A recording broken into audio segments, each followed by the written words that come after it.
नमस्ते मित्रांनो, मी राहुल वायदंडे, एक फुल time trader आणि मेंटॉर आहे. गोल्डच्या डेली ॲनालिसिस व्हिडिओमध्ये ट्रेडसेन्स ट्रेडिंग इन्स्टिट्यूट या यूट्यूब चॅनलवरती परत एकदा मी तुमचं स्वागत करतो. ओके, या सिरीजमध्ये मित्रांनो आपण बघत असतो की गोल्डमध्ये डेली मूव काय येऊ शकते. म्हणजे जर समजा आज मार्केट सगळ्यात पहिल्यांदा आपण आज बघतो की आज मार्केट कशा पद्धतीने रिॲक्ट झालं. त्याच्यानंतर आपण बघतो की गोल्डचं मार्केट उद्या कसं रिॲक्ट करणार आहे. ओके, सगळ्यात पहिल्यांदा आजचं मार्केट आपण बघूया. त्याच्या आधी आपण 1 आवर टाईम फ्रेमवरती शिफ्ट होऊया आणि 1 आवर टाईम फ्रेमवरती आपण एकदम व्यवस्थित सगळ्या गोष्टी चेक करूया गाईज. ओके, 22 जुलै आजचं जर मार्केट तुम्ही बघितलं तर कंटिन्यूस हे अप साईडला गेलेलं आहे. ओके, कंटिन्यूस अप साईडला म्हणजे एक्झॅक्टली या लेवलला ओपन झालं मार्केट, या लेवलला. आणि इथून म्हणजे काल जी आपण डेली ॲनालिसिसमध्ये लेवल दिलेली 4065 एक्झॅक्टली या लेवलवरून मार्केट अप साईडला मुवमेंट दिलेले आहेत. जवळपास एकाच दिवसात गाईज, एकाच दिवसात 1000 पिप्सची मुवमेंट मार्केटने दिलेली आहे. ओके, काल मी एक ट्रेड प्लॅन केलेला ज्यात मी जवळपास 110 पिप्स कॅप्चर केले आणि त्याच्यानंतरनं या 1000 पिप्सच्या मुवमेंटमध्ये मला एकही ट्रेड बाईंग साईडला कॅप्चर करता आला नाही. Okay, not even single trade. का ते मी तुम्हाला सांगतो.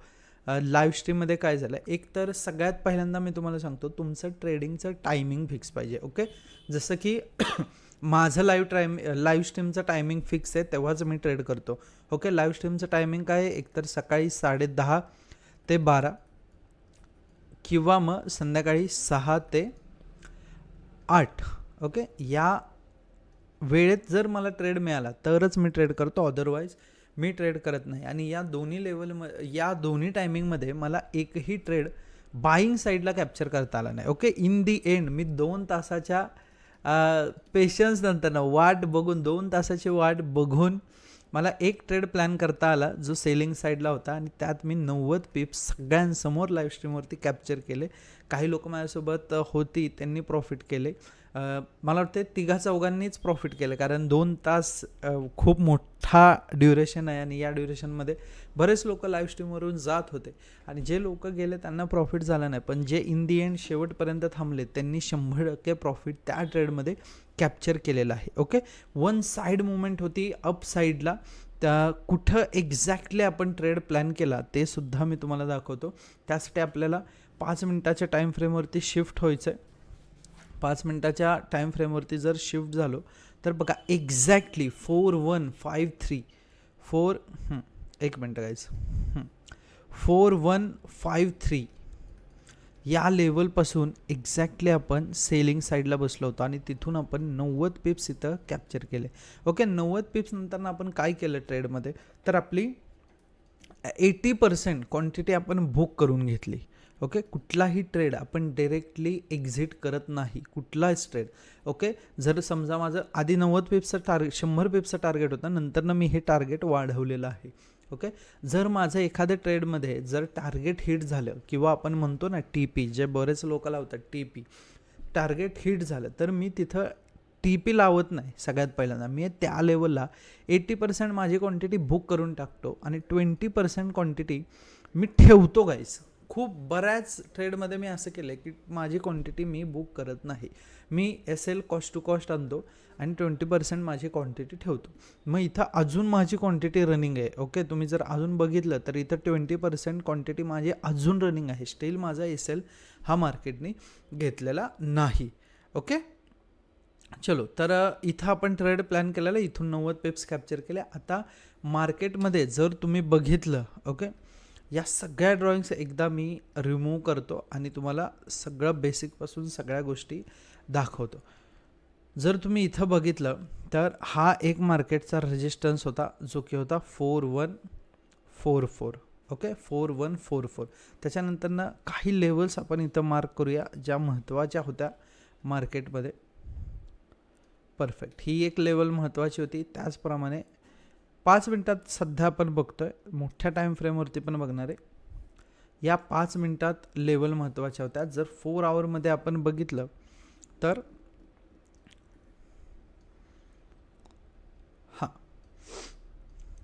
काही लेवल्स आपल्यासाठी महत्त्वाच्या होत्या, जसं की हा ब्रेकआउट,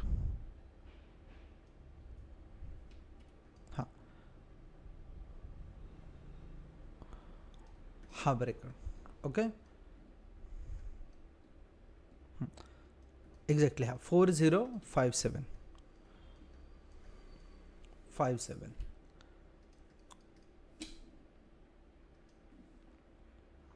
एक्झॅक्टली हा एक झोन आपल्यासाठी महत्त्वाचा होता बाईंग साईडला. इथून वन साईड मुवमेंट आली, त्याच्यानंतरनं पुलबॅक जेव्हा मार्केटनं घेतलं तेव्हा हा एक झोन आपल्यासाठी बनला. प्रॉपर हा रेजिस्टन्स झोन होता. इथून मार्केट परत अपसाईडला गेलं. आता महत्त्वाची लेवल कुठली आहे तर गाईज बघा, इथं जर व्यवस्थित बघितलं तर काही लेवल्सची लिक्विडिटी ग्रॅब करायचं मार्केट राहिलेलं आहे. जसं की 4180 ही एक लेवल मार्केटनी टॅप करायची राहिलेली आहे. तसंच 4200 ही एक सायकोलॉजिकल लेवल आहे. ओके, सायकोलॉजिकल लेवल आहे. इथपर्यंत जर मार्केट आलं तर डेफिनेटली हे 4200 पर्यंत येणार आहे. सो उद्या जेव्हा तुम्ही ट्रेड प्लॅन करणार आहात बाईंग साईडला, तेव्हा कुठं ट्रेड प्लॅन करायचे तर तेव्हा गाईज नेहमी ट्रेड प्लॅन करताना प्रॉपर सपोर्ट किंवा रेजिस्टन्सवरती करायचा. आता इथं काय झालं आहे, जर तुम्ही बघितलं तर ट्रेंड लाईनचा पण ब्रेकआउट आहे बघा. प्रॉपर हा जो ट्रेंड लाईन होती ना ही 4 आवर्सची, तर या 4 आवर्सचा पण प्रॉपर ब्रेकआउट देऊन मार्केट अपसाईडला गेलेलं आहे. ओके, इथं मेजर लेवल्स पण ब्रेक झालेले आहेत. आता जो पुलबॅक आपल्याला इम्पॉर्टंट आहे तो आहे या लेवलपर्यंत.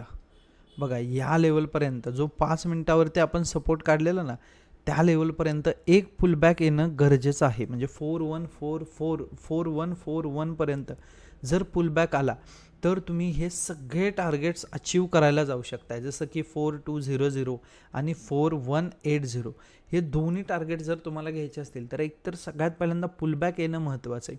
कारण इथूनच बघा, समजा 4157 वरतूनच मार्केट जर ही लेवल ब्रेक केली ना 4180, तर मार्केट काय करेल 4182, 83 किंवा 85 या लेवलवरून परत रिव्हर्स गाडी पकडेल. बघा, परत रिव्हर्स गाडी पकडेल म्हणजे अशी व्ही शेपमध्ये तुम्हाला परत सेलिंग साईडला एंट्री भेटेल.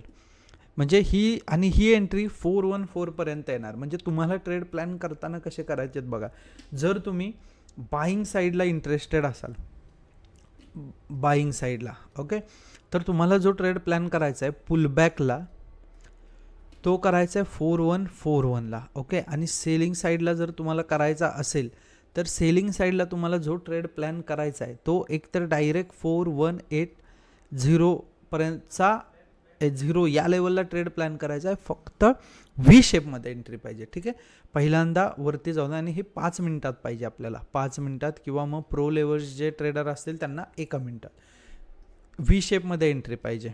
ह्या दोन्ही एंट्रीज खूप महत्त्वाच्या आहेत. इथं आधेमध्ये कुठंही सेलिंगला वगैरे एंट्री करू नका. इथं आता कुठलाही ट्रेड ॲक्टिव्ह होणार नाही आहे. ओके, ह्या लेवल्स प्रॉपर व्यवस्थित मार्क करा. आणि जर समजा इथला हा ब्रेकआउट आला आणि परत मार्केट जर सेलिंग साईडला आलंच नाही, ओके, सेलिंग साईडला आलंच नाही, किंवा सेलिंग साईडला जर आलं, आधी नाही आलं तर सांगतो, जर सेलिंग साईडला आलं नाही, कंटिन्युअसली अपला जायला लागलं, तर याला 4200 पर्यंत जाऊ देत, शार्पली जाऊ देत.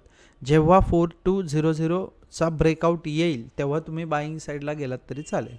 ओके, किंवा पुलबॅकला बाईंग साईडला गेलात तरी चालेल. अदरवाईज गाईज, इथून जर सेलिंग साईडला आलं मार्केट, समजा इथून 80च्या इथून आपल्याला एंट्री मिळाली, प्रॉफिट झालं. ओके, जर 5 मिनिटावरती एखादा एफयूजी वगैरे मिळालं ना, तर लगेच तुम्ही मग बाईंग साईडला सुद्धा ट्रेड प्लॅन करू शकता. कारण या लेवलमध्येच खेळणार आहे पूर्ण दिवस मार्केट. 4141 आणि 4180 या झोनमध्येच भरपूर वेळा मार्केट हे खेळणार आहे. सो व्यवस्थित लक्षात ठेवा आणि व्यवस्थित ट्रेड्स प्लॅन करा गाईज. मी दररोज तुम्हाला लाईव्ह स्ट्रीमवरती सांगण्यासाठी की काय कुठल्या लेवल्स महत्त्वाचे आहेत किंवा ट्रेडिंग कसं करायचं असतं हे लाईव्ह दाखवतो. ठीक आहे, बरेच ट्रेडर्स काय करतात, तुमच्यासमोर फक्त येतात, मोठी मोठी लाईव्ह फ्लेक्स करतात, कॅमेरासमोर आला की 4 तुम्हाला गोष्टी सांगायचा प्रयत्न करतात जे ते स्वतः पण फॉलो करत आहेत. पण ज्या गोष्टी मी सांगतो किंवा ज्या गोष्टी तुम्ही माझी ट्रेडिंग स्टाईल बघत असाल, गेले 1 वर्ष झालं आपण सोबत ट्रेडिंग करतो आणि 1 वर्ष आपण प्रॉफिटेबल आहे. सगळ्यात महत्त्वाचं की एका वर्षात घेतलेले तुम्ही जर ॲव्हरेज ट्रेड काढले तर जवळपास 80% टू मी सांगतो 85% ट्रेड्स आपले प्रॉफिटमध्ये असतात. ओके, जर तुम्हाला हे डेली ॲनालिसिस व्हिडिओ दररोज बघायचे असतील तर माझ्या चॅनलला आत्ताच सबस्क्राईब करून ठेवा. जर तुम्ही जुने असाल तर लाईक करत राहा गाईज आणि शेअर करा तुमच्या ट्रेडर्स मित्रांसोबत. जेवढी आपली कम्युनिटी वाढवता येईल तेवढी वाढवायचा प्रयत्न करा. ओके, चलो, thank you so much for watching guys. Be real one, चांगले ट्रेड करा आणि लाईव्ह स्ट्रीमचं टायमिंग लक्षात ठेवा.